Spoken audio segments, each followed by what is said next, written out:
The Texas Attorney General filed suit against a doctor in New York, the issue prescribing abortion pills to Texas women. The story coming up today on the Texas Standard.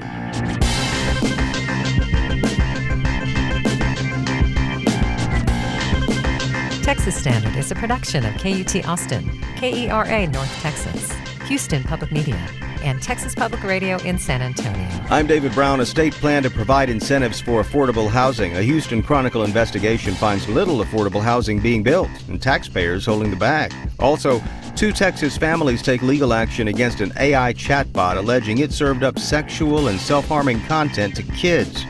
We'll hear from a Nordic YouTube sensation coming to clean up Texas. She's looking for the dirtiest house. Any suggestions? And the New York Times sparks a controversy over the use of y'all. Texas Monthly would like to have a word. All that and more coming up today on the Texas Standard. No matter where you are, it's Texas Standard Time on this 16th day of December 2024. I'm David Brown. Great to have you with us. On June 24th, 2022, the Dobbs decision overturned Roe v.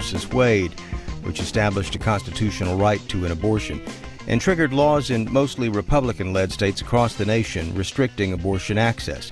Texas now bars abortion in all states of pregnancy and is one of several that specifically bars telemedicine prescriptions of a so-called morning-after regimen, mifepristone and misoprostol. Shortly after the Dobbs decision came down, many democratically led states acted to protect abortion with laws of their own, many instituting so-called shield laws, which were passed to protect physicians after the fall of Roe. A test to those shield laws has been widely anticipated, and now it appears we have just such a test. In a lawsuit filed in Collin County, Texas Attorney General Ken Paxton accuses a New York doctor of violating Texas law by providing prescription abortion drugs to a Texas patient. We should note this is not a criminal case, but a civil one seeking $250,000 in damages. Paxton alleges that the 20-year-old Texas recipient ended up in a hospital with complications. New York's Attorney General, Democrat Letitia James, said she would continue defending reproductive freedom, quoting here, from out-of-state anti-choice attacks, saying in a statement that New York is, quote, proud to be a safe haven for abortion access, end quote. Joining us now is Eleanor Klibanoff, who covers women's health care for the Texas Tribune. Eleanor, welcome back. Thanks for having me. I just want to make sure that my understanding of what's happening here is consistent with what you have found in your reporting. That's right. I mean, this is the first legal challenge of these competing state laws. You know, Texas has banned abortion, and New York has said we will protect abortion providers in our state who are doing, you know, things that are legal within our state lines, including mailing abortion pills into other states potentially. Could you explain why it is that this is a civil case, not a criminal one? I mean, I thought that that was part of the issue here, that doctors could be brought in and face criminal sanction for performing abortions. Hasn't that been a big part of the threat? Absolutely. Texas's abortion laws, I mean, we have several abortion laws on the books right now, but the trigger law, the main one people talk about, which bans abortions, you know, sort of from the moment of fertilization, except to save the life of the pregnant patient, comes with several different potential penalties, including up to life in prison, which is the criminal part. The Attorney General, according to the law, the Attorney General of Texas shall seek a fine of at least $100,000 per prohibited abortion, and then also the potential loss of medical license. So the district attorneys in Texas are responsible for the criminal piece of this. The Attorney General in Texas can seek the civil piece of this. So he is sort of pursuing what is available to him to seek this out and to penalize Dr. Carpenter. The district attorneys in several of the major cities and counties here in Texas have said they're not going to try to pursue this. So he is sort of focusing on the part he can do, which is the civil enforcement. Well, my question is, New York's Attorney General is saying she's going to push back on this, but what specific actions could the New York Attorney General take? So New York, like several other blue states, passed these shield laws that basically say we will not cooperate with out-of-state investigations into abortion care in our state. And some of them also apply to gender-affirming care for trans minors as well, which is, of course, important in Texas. And I think what we forget is that so much of our legal system relies on cooperation between states. Right. And it happens every day. You know, Texas wants somebody who's in New York. They have not appeared, in Texas as they were supposed to. New York says, we'll go get them for you. We will, in New York court, order them to appear, and now we will hand them off to Texas. Mm-hmm.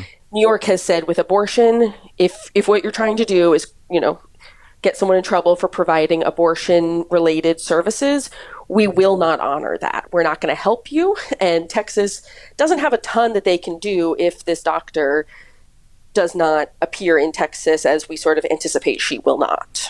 It's my understanding that New York Shield law also has a provision that allows a prescriber who's sued to countersue to recover damages. That could make it a pretty interesting case unto itself. That's right. I mean, all of this is... I think this legal challenge, whether it was, this case or another one, was inevitable. Texas is not happy about these shield laws. They've been very clear about that. And New York is not happy about Texas's laws, and they've been very clear about that. So, I think this is setting up an inevitable legal clash that I have to imagine these shield providers were pretty prepared for. And the real world implications of this case in a post-Roe world? This case ultimately, when it does reach some sort of conclusion, will probably clarify the limits of what these providers can do. I think one of the real realities of the impact of a case like this is that it will continue to sort of chip away at Texans' understandings of what legal rights they have. And so certainly there will be people who hear about this lawsuit who maybe would have gone online to get those pills or would have felt safe doing that, or maybe not even thought twice about it, who now will worry about the potential implications. It's sort of, in Texas, our laws do not go after the person who has the abortion. That person is protected from criminal or civil liability. But it, muddies the waters a little bit further about what the risk is of using a shield provider. Eleanor Klibanoff covers women's health care for the Texas Tribune. We'll link to her reporting at texasstandard.org. Eleanor, thanks again. Thank you.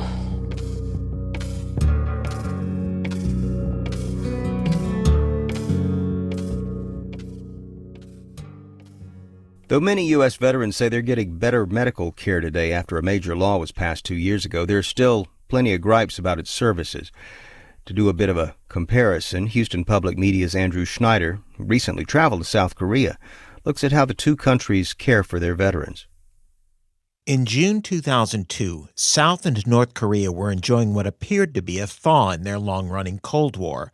Then, 2 North Korean patrol boats crossed a maritime border in the Yellow Sea and opened fire on South Korean patrol boats. We fought for 31 minutes after the North Korean side invaded. Lee Hee-won was then serving in the Republic of Korea Navy. 27 of the crewmates, among the 27, 6 were killed in action and 21 were severely injured, including myself. And I personally went through 9 surgeries and had to be hospitalized for a year in the Army hospital. Lee's right leg was amputated, and he still suffers post-traumatic stress. Today, he's the Vice Minister of Patriots and Veterans Affairs. In Korea, we call our heroes National Merit Pins, or 국가유공자. And we support these people, our heroes, in 3 big ways. Those 3 ways include pensions, physical and mental health care, and aid for descendants of veterans who died in service. Korea has a relatively recent history of being a wealthy country and able to provide for anyone after retirement, veterans or otherwise. Henry Haggard with Rice University's Baker Institute says South Koreans are conflicted about their veterans. Even though mandatory military service means most people are familiar with it, they're wary from decades of military rule. And they just had a stark reminder. I declare martial law to protect the Free Republic of Korea from the threat. 2 weeks ago, President Yoon Suk-yeol declared and then called off martial law. Yoon was impeached and suspended from office on Saturday, putting his push for increased spending on veterans at risk. Veterans issues, I think, wrongheadedly are seen as a conservative cause. So I think it'll be harder for people who are harder to find a bipartisan kind of support for greater recognition, whether that's through pensions or otherwise, of veterans in Korea. Under Yoon, the veterans budget for about 1 million vets and their families went up and is now 1% of South Korea's total government spending, while in the U.S., the 4% it spends covers way more vets. Terrence Hayes is with the U.S. Department of Veterans Affairs. I would probably be safe to say that, we may be that gold standard that our allies are looking at when it comes to how we as a nation care for our veterans. To care for its 9 million vets, the VA has 170 medical centers compared to 6 veterans hospitals in all of South Korea. But the VA has problems. About a decade ago, dozens of veterans died awaiting care in its facilities in Phoenix, a scandal that forced out its then leader. Passage of the PACT Act in 2022 made a big difference. Patrick Murray is with the Veterans of Foreign Wars. The PACT Act was huge. Sometimes I don't know if there are words to describe how influential for our veterans it can be. The new law addresses 24 medical conditions related to their service that weren't fully covered before. So now 750,000 more vets are seeking care, including those exposed to Agent Orange in Vietnam. Vets in South Korea had been getting this care for years. I'm Andrew Schneider in Houston.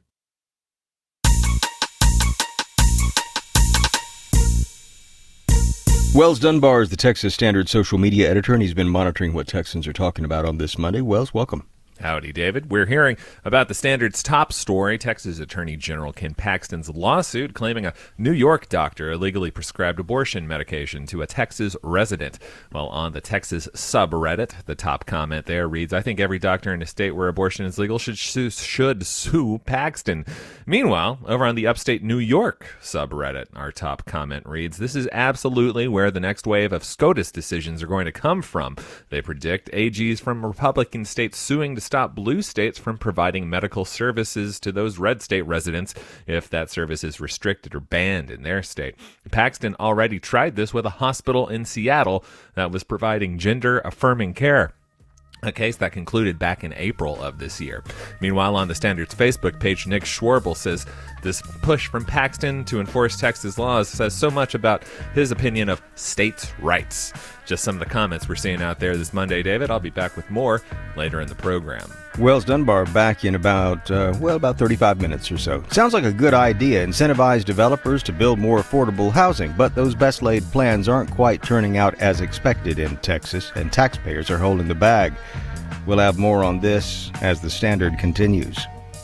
Support for Texas Standard comes from the Texas Tuition Promise Fund. For over 10 years, helping families lock in current tuition rates and required fees at Texas public colleges and universities, excluding medical and dental institutions. TexasTuitionPromiseFund.com. Support for Texas Standard comes from Raise Your Hand Texas, working to strengthen public education for all students and helping Texans understand education issues, coming up during the 89th legislative session at raiseyourhandtexas.org. I'm Jason Mellard from the Center for Texas Music History at Texas State University.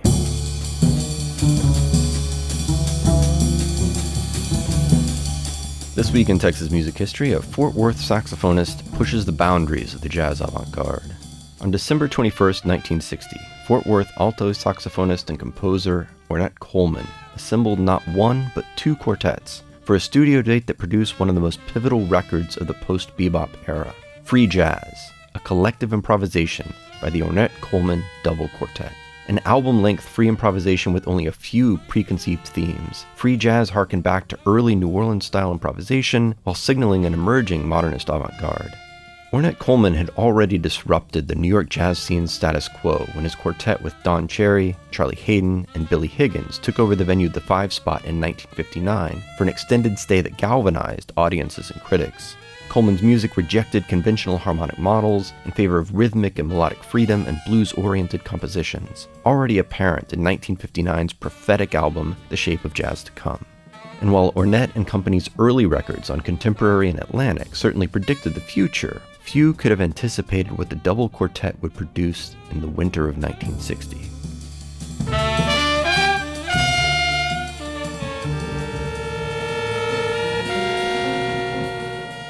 Featuring Ornette along Eric Dolphy on alto and bass clarinet respectively, Don Cherry and Freddie Hubbard on trumpet, Charles Hayden and Scott LaFaro on bass, and Billy Higgins and Ed Blackwell on drums, the double quartet showcased Coleman's stable of collaborators and their modes of instant composition.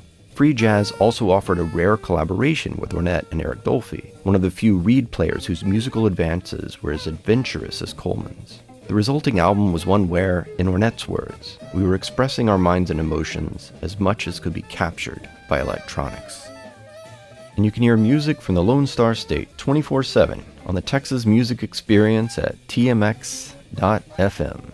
For the Texas Standard, I'm Jason Mellard.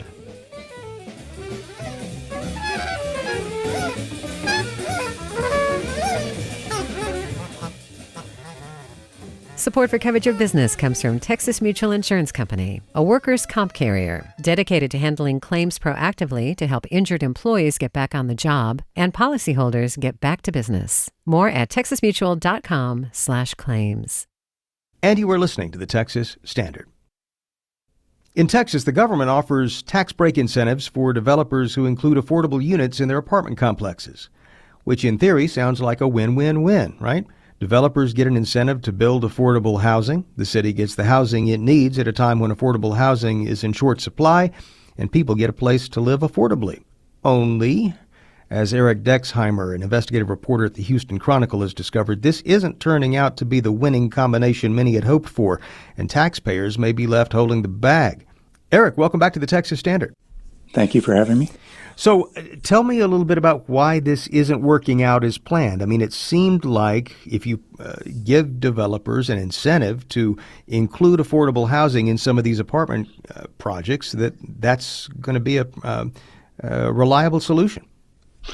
That's true, but that's not the way it's been working. These deals are being done by these tiny little entities called housing finance corporations. They're created by cities and counties, and typically the way they're supposed to work is that a local city or county will create one of these, and then they'll go out and negotiate a deal with a developer, and they'll provide some local affordable housing. In exchange, they get some fees from the developer, and they can then pour those back into the community and create even more affordable housing. But what's happening here is that a small handful of kind of rogue HFCs, if I can call them that, in tiny little towns are doing these deals all over the state. So there is one in Pleasanton, which is a small town of about 10,000 outside of San Antonio. There's one in Maverick County, which is down on the border of Mexico. And then there's one in Cameron County, which is in the Rio Grande Valley. And so they've been arranging these big tax breaks with developers all over the state. And so they fail on nearly every account in terms of creating affordable housing. First of all, they're very secretive. That is, that some of the local places where apartment complexes are being taken off the tax rolls don't even know about it until the deal is already done. So they're not transparent at all.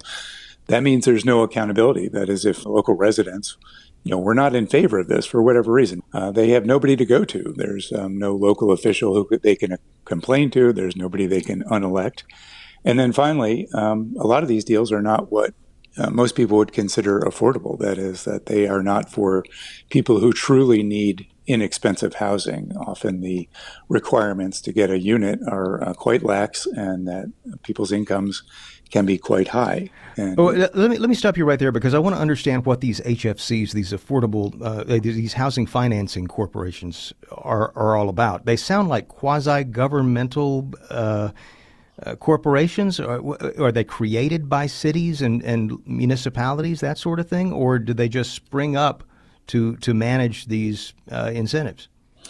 No, these are created by city councils and county commissions typically, and they're nonprofits that are considered an extension of those elected bodies. And so as I said, they're created locally. And in the past, they've been around since the 1970s. And in the past, they've been used to do kind of low-key affordable housing. They'll help people get loans to buy houses. But what they're being used for in these small number of instances is something quite more ambitious and a lot different. So how is it that these HFCs make their money? I mean, presumably that's sort of the end game here. Do I understand that to be correct? Yeah, so I've gotten minutes and agendas from meetings of these small agencies, and every time they've talked about deals, it's in the context of how much money they can earn from them. So what they do is they partner with a developer who has an apartment complex. Let's say it's paying $1 million in property taxes. They say that, if we partner up with you, that entire complex can be taken off the tax rolls. It'll be on paper owned by a government agency, so it won't pay taxes. In exchange, the developer will pay them a one-time fee. Typically, it's about $300,000. And then they often pay them a percentage of the amount of property taxes they save every year. So let's say they save $1 million a year. 15% of that is $150,000 that goes back to this agency. And so they can earn quite a bit of money depending on the number of deals they cut. Is that legal? It is legal right now. I've spoken to several legislators who are convening for the biennial session next month, and they were pretty outraged, and they hope to put a stop to it. I think a lot of folks would have thought that these HFCs are supposed to operate for the benefit of the local community, not for, say, some developer, hundreds of miles away. But that sounds like what's happening here. Yeah, and as I said, it's a small group. Most HFCs do exactly what you described. They operate for the benefit of local residents and help them get into inexpensive homes. These appear to have taken advantage of this pretty large loophole in the law that allows them to, operate outside their own jurisdictions and make a bunch of money and, with very, very little oversight. It's a fascinating story, and we're going to have a link to it at texasstandard.org. Eric Dexheimer is an investigative reporter at the Houston Chronicle. Eric, thanks so much for joining us, and if we don't talk again before the end of the year, happy holidays. Happy holidays to you, too. Thank you.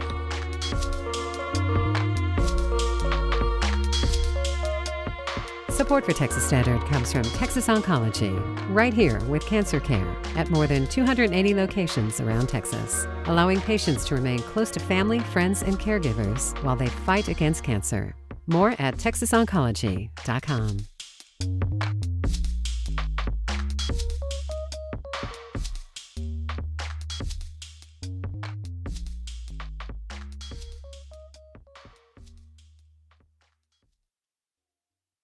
From the Texas Newsroom, I'm Alexandra Hart. 3 Dallas council members have called a special meeting today to choose a new city manager. KERA's Nathan Collins says that's after some elected officials say they were kept in the dark during the search process. Elected officials had been presented with 4 semifinalists in mid-November, but 3 council members complained that they didn't find out about 46 other candidates until Thursday, and in a Friday memo, they called for the special meeting. A director from the search firm said that he was following directions from Mayor Pro Tem Tanel Atkins. Atkins chairs the committee. In a statement to KERA, the 3 council members who submitted the memo said the search process has been loose, lacked transparency, and excluded other elected officials. I'm Nathan Collins in Dallas.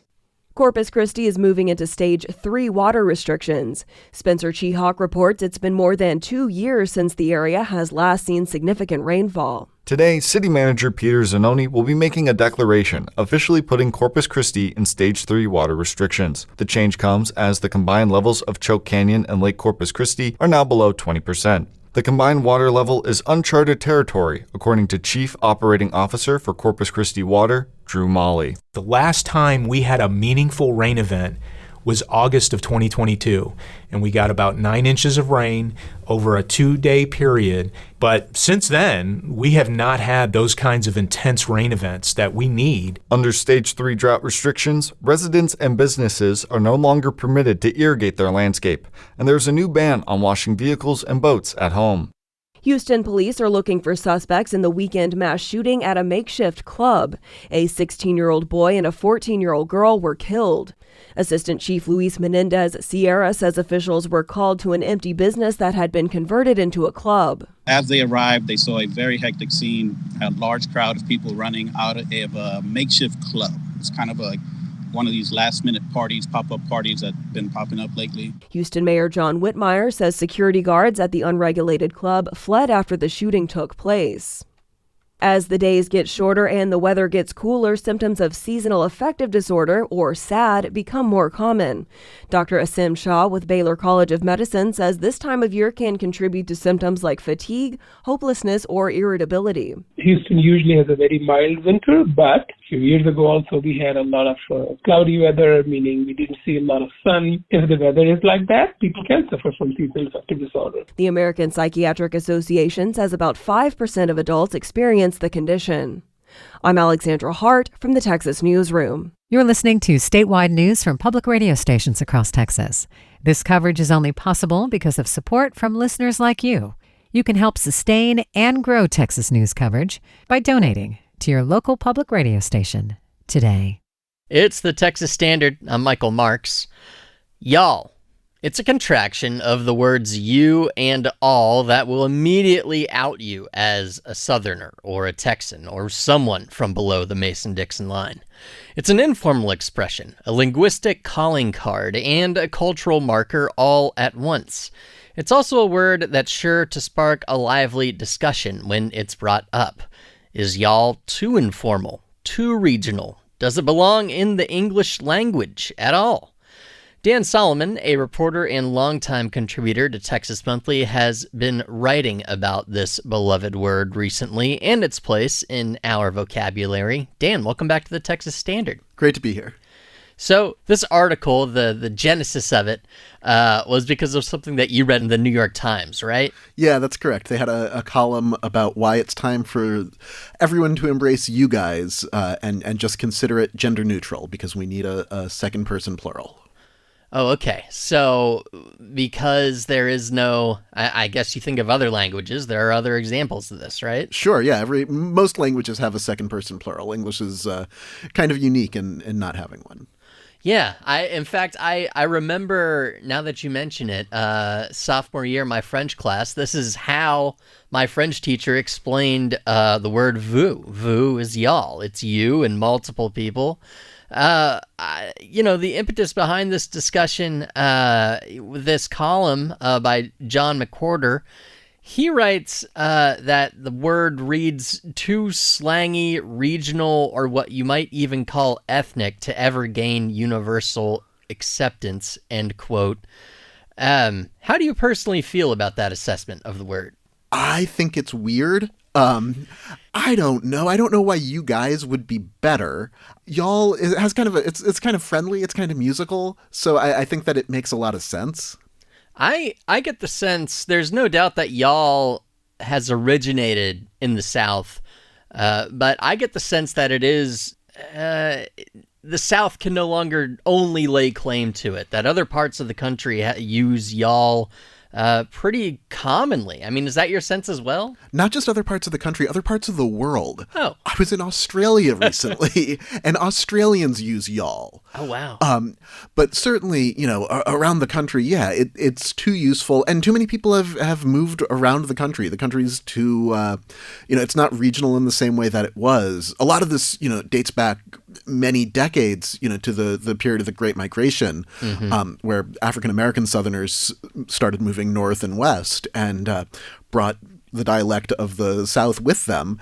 And as time has gone on, it's been more common among all demographics. Everyone kind of uses y'all now. Right. It's just it's very useful.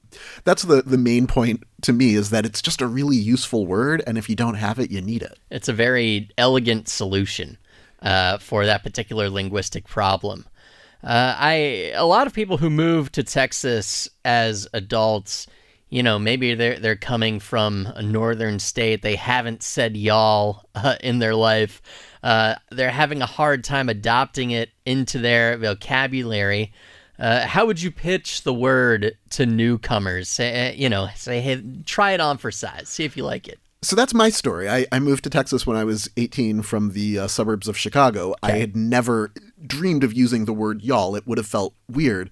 And then you start meeting people and using it. And a lot of Texas language, a lot of, Texas, I think, distinct from Southern, has a sort of confidence to it. And if you fake that confidence when incorporating a new word and you decide, you know what, I I can do this. I can pull this off. Then after like the third time, you're like, all right, y'all, what's up? Yeah. Do you remember making conscious decisions to use y'all, or did it slip out one day and you thought, oh my gosh, what was that? It was a little bit more conscious. It was, frankly, the need of a word, and the fact that, you guys is gendered, and there are people who don't like being in a you guys. Right. And you'll find that especially if you're talking to older people. If you call a woman in her 70s you guys, right. You may not like the result. Exactly. Yeah. You'll at least the reaction on their face is like, oh, that was tacky. Are there other distinctly Texan words that you think the rest of the country could do well to incorporate into their vocabulary? Some that I've found useful personally, I like might could a lot as a sort of double conditional. Might could, used to, should. Fixin' to is another kind of conditional Texas phrase that I think solves an English language problem. I don't think we're great on having that sort of conditional language, and fixin' to suggest that it's about to happen, but you never know what's going to happen between now and the moment when you would do it, and I appreciate that. Dan Solomon is a longtime reporter and contributor at Texas Monthly. We've been talking about the word y'all. Dan, thanks for coming on The Standard. Anytime. Good to see y'all. Support for Texas Standard comes from TCU, where researchers strive to develop sustainable solutions to protect the world's freshwater supply. Learn more at endeavors.tcu.edu.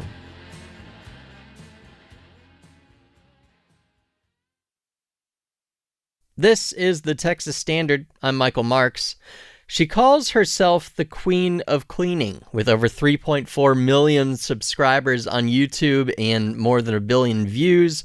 This Finnish cleaner is coming to Texas in January and February and is looking for the dirtiest houses in the state to clean for free.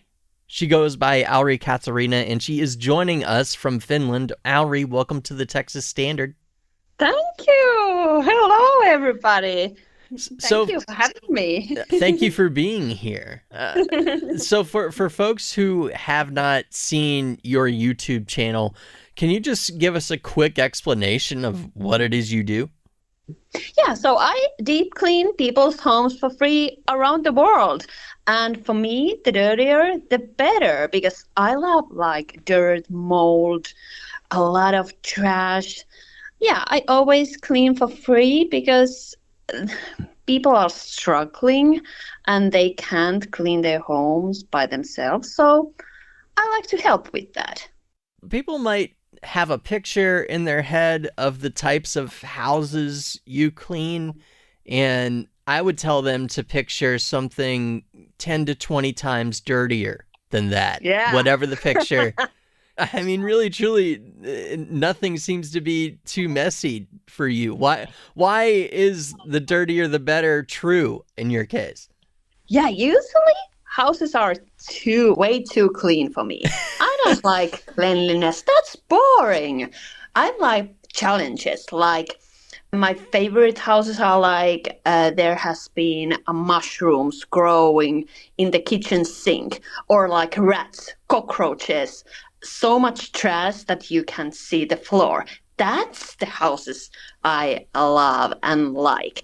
I mean, imagine a thick layer of dust, like years of dust, and you get to wipe it away. Isn't that like satisfying? I love to do that. Like, oh, that is my passion. Cleaning is my passion. But you need some grime to get its satisfaction from it, So if you have a dirty home, I can travel anywhere to clean it, basically. But next, I'm coming to Texas because everything is bigger in America. Even the messes. And I love that. How can folks get in touch with you if they know of a house that they think would be a good candidate for you to clean? Yeah. And by the way, I do all the cleanings anonymously. So there's no names, nothing. People can't see where the house is located or anything like that. So that's good. So You don't have to be ashamed or anything like that. But you can send me an email or then my Instagram, AuriKatariina. You can send me pictures or messages there. Well, we'll certainly have links to all those contacts on our website where folks can find you and get in touch. You mentioned that this is an anonymous service and that way it avoids some of the shame that folks may feel. Could you talk a little bit about the mental health aspect of this service that you provide and, how this can help alleviate perhaps some of the strain that people are feeling? Yeah, so usually it's depression or some type of mental illness, what has happened, or something traumatic event, like some of these people have lost their child, their husband, their wife. Something has happened, and these people feel like they are trash. So their home starts to look like that. They feel so bad. And that happens all over the world. So, I mean, you shouldn't be ashamed of that. But of course, I know, because nobody wants to live in a filthy home. Sure. Nobody wants that. But before I started doing these free home cleanings, I was a volunteering work in a suicidal hotline or a crisis line. So I know what mental health issues can do. But there's always hope. There's always hope. So that's why I want to keep doing these free home cleanings. Yeah, to help people. Because it feels so much better when your home is clean. Your mind is clear, after that. Yeah. What do people tell you about what this gives them, coming home to a house that is transformed, having a clean slate all of a sudden? They usually say it's a fresh start. And for example, many of these people tell me that after me, they start to do their laundry, they start to organize their stuff. They give them energy and hope, especially hope that if you have a problem, they are fixable. Everything can be fixed. So it gives so much hope that something better for future. Are you surprised that there is a following for this, that people are interested in watching you clean dirty houses? Yeah, kind of and kind of not, because cleaning is a universal thing. Everybody has to clean, or almost everybody has to clean. Mm-hmm.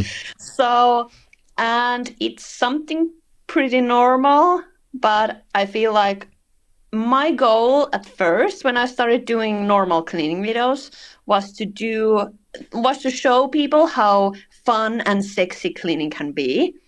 Fun and sexy. Yes, because cleaning is fun and sexy. Obviously.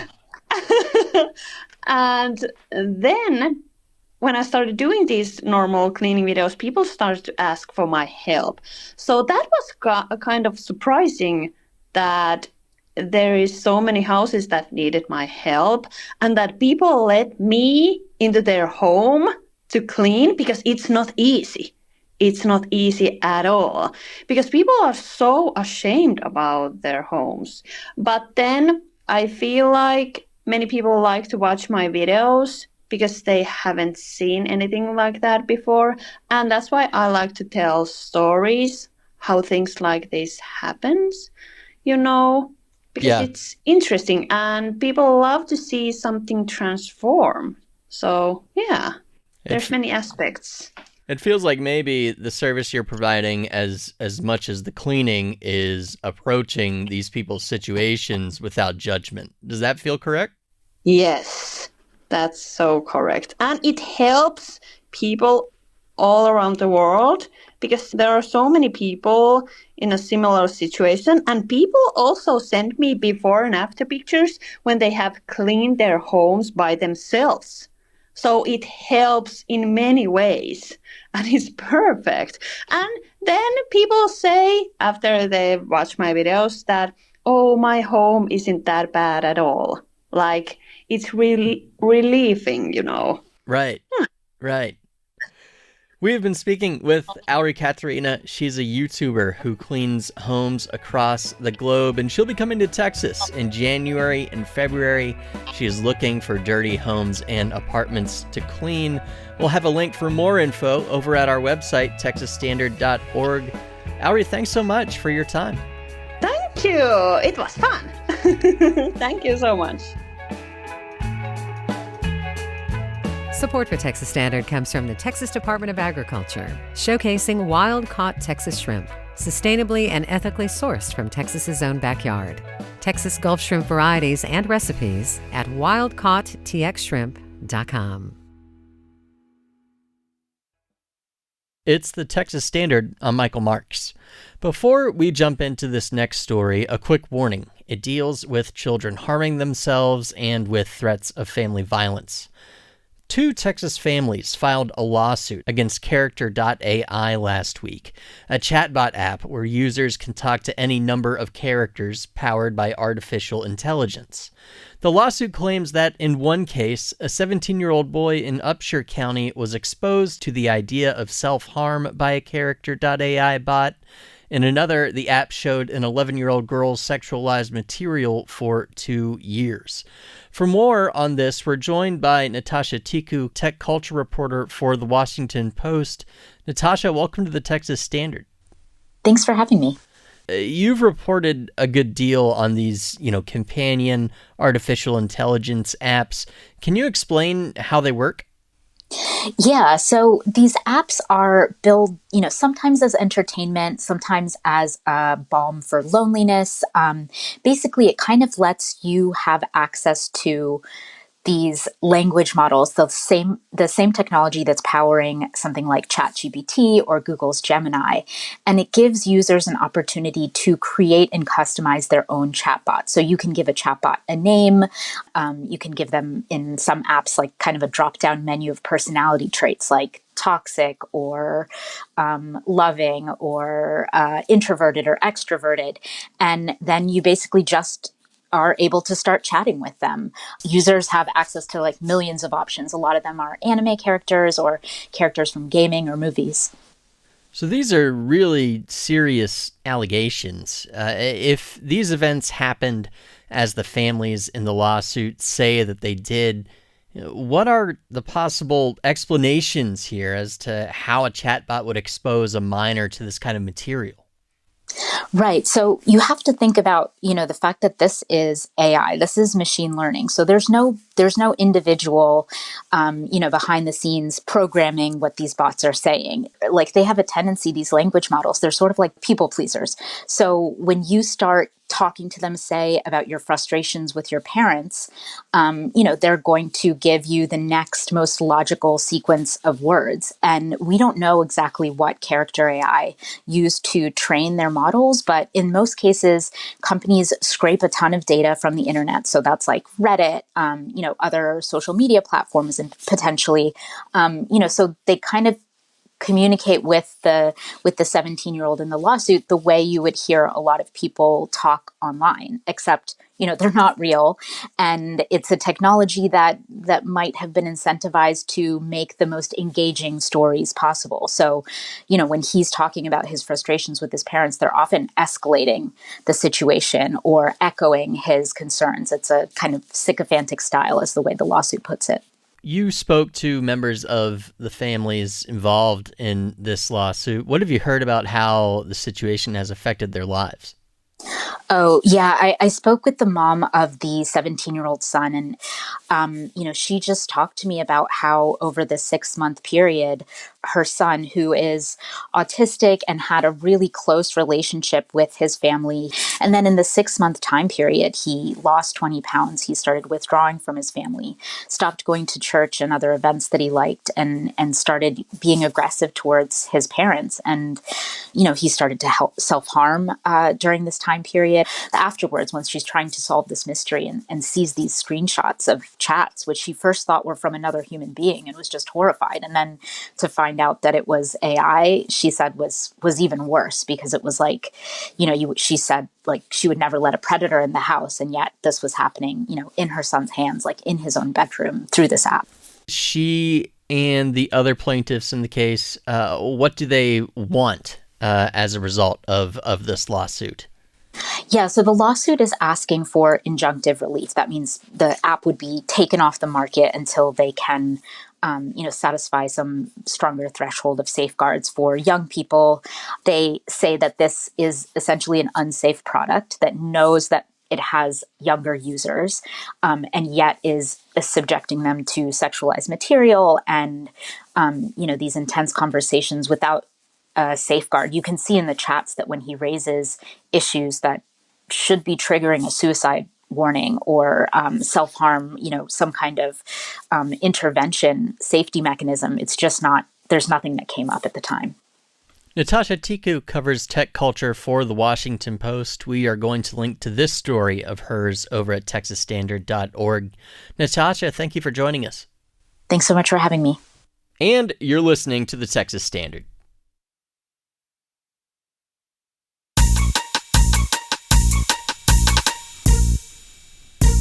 And Wells Dunbar is back as promised. He is our social media editor who's been monitoring the talk of Texas this hour. Wells, what are you seeing?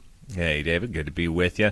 Well, seeing a lot of chatter like this on the old Texas Standard Facebook page. This comment from Thomas Longbotham, who says semesters are coming to an end for K through 12 and college. Christmas and New Year's break is upon us, and I know, it's going to be coming up sooner than you think. I can't believe it.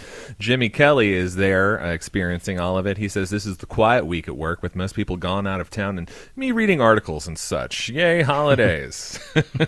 Meanwhile, here's another seasonal indicator that I can get behind, or not really get behind, but empathize with. Norris Murdoch. She's down in Houston, but I was experiencing the same thing here in Central Texas. She says, so much for the winter days we had last week. I had to turn on the AC, and it's sort of that like ping pong season where it's just, cold one day, hot the next, dry one day, wet the next. I was trying to get down with a kid's birthday party at the park yesterday, and I got to say, battling those rain gusts was a fun one, but you know what? The kids loved it, so bully for them. So it was a good time. I like this comment or email rather we got from Craig Towns about one of the stories we had on the show this today. He said, if New Yorkers suggest we all use you guys instead of y'all, shouldn't it be yous guys? Also, y'all is always plural. Would you not refer to one person? You would not refer to one person as y'all. No, I don't think you would, unless maybe that's your preferred pronoun. I don't know. But a whole lot of y'all talk there, and I think that was a real fun story there we had from the monthly earlier in the program. I was multitasking when that segment was on. I was working up some stuff for tomorrow, but I know this is true. The New York Times had an incredible story just a couple of years ago talking about how y'all was the perfect pronoun. I do recall. And in fact, I think we did a segment on it here on the Texas Standard, which may be at texasstandard.org, maybe not. I'm thinking it is. But I thought it was a wonderful defense, and I know Texas Monthly. They're gonna, Dan Solomon. Goodness, yeah, for sure. I know that he did a wonderful job defending the contraction. Mm-hmm. Yeah, I'll dig that one up, share it on our socials if it is there for sure. But y'all, definitely ahead of its time, dude. Iconic. Can't never go wrong with a y'all. I don't care what anyone says. Here's another story. We talked about this on the show, and I'm just continuing to see tons of comments like this one from Sherry Sites. He's talking about Dan Patrick's plan to make all THC products illegal. We were talking about this one, how he wants to bring an end to Delta 8, Delta 9, etc. She says, I am absolutely blown away that all these small independently owned and operated businesses are going to be forced to stop selling. So I think we may see some pushback against Lieutenant Governor Patrick's plan there when that next session starts next year, David. We shall see. Alas, our program's time is up. We'll be back here tomorrow. Hope you can join us. Philanthropic support for Texas Standard comes from Casey and Scott O'Hare, the Winkler Family Foundation, Lynn Dobson and Greg Wooldridge, Adrian Killam, and the George Huntington family.